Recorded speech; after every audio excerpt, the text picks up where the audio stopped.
Muling yumanig ang Jerusalem nitong mga nakaraang araw.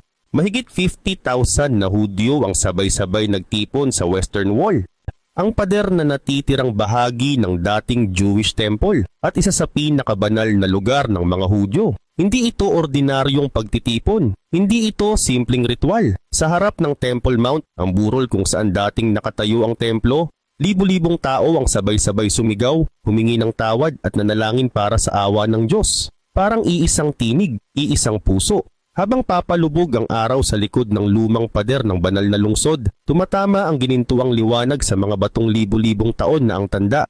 At isa-isang dumarating ang mga tao. Hindi sila turista, hindi sila basta bisita. Mga relihiyosong Hudyo sila. May suot na kipa, maliit na takip sa ulo bilang tanda ng paggalang sa Diyos. May prayer shawl o panalangin na balabal at hawak ang kanilang mga banal na aklat.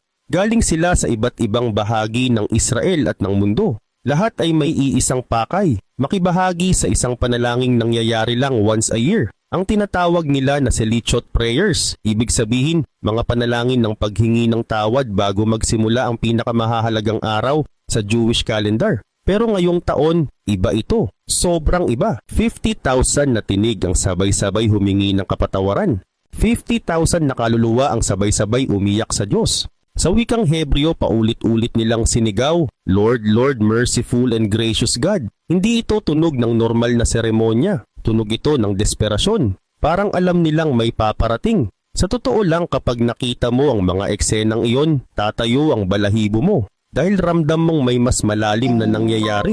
Parang may tinutupad na mas matanda pa sa kasaysayan natin. At dito pumapasok ang propesiya. Mahigit 2,500 years ago, may sinabi ang propetang si Zechariah. Sa Zechariah chapter 12 verse 10, ganito ang nakasulat. I will pour out on the house of David and on the inhabitants of Jerusalem a spirit of grace and supplication. And they will look on me, the one they have pierced, and they will mourn for him as one mourns for an only child. Ibig sabihin darating ang panahon na ang Jerusalem mismo ay lalapit sa Diyos na may espiritu ng biyaya at paghingi ng awa. Ngayon pansinin mo ito. Habang ang buong mundo ay unti-unting tumatalikod sa Israel, ang Israel naman ay muling tumitingin sa Diyos. Sa parehong linggo, paulit-ulit silang kinokondena ng United Nations, isang international organization ng mga bansa. Mahigit 60 Muslim countries ang nagtipon para pag-usapan ng sanctions laban sa Israel. At sa gitna ng lahat ng ito, 50,000 Hudyo ang sabay-sabay lumuhod at humingi ng awa. Parang instinct, parang alam nila na sa darating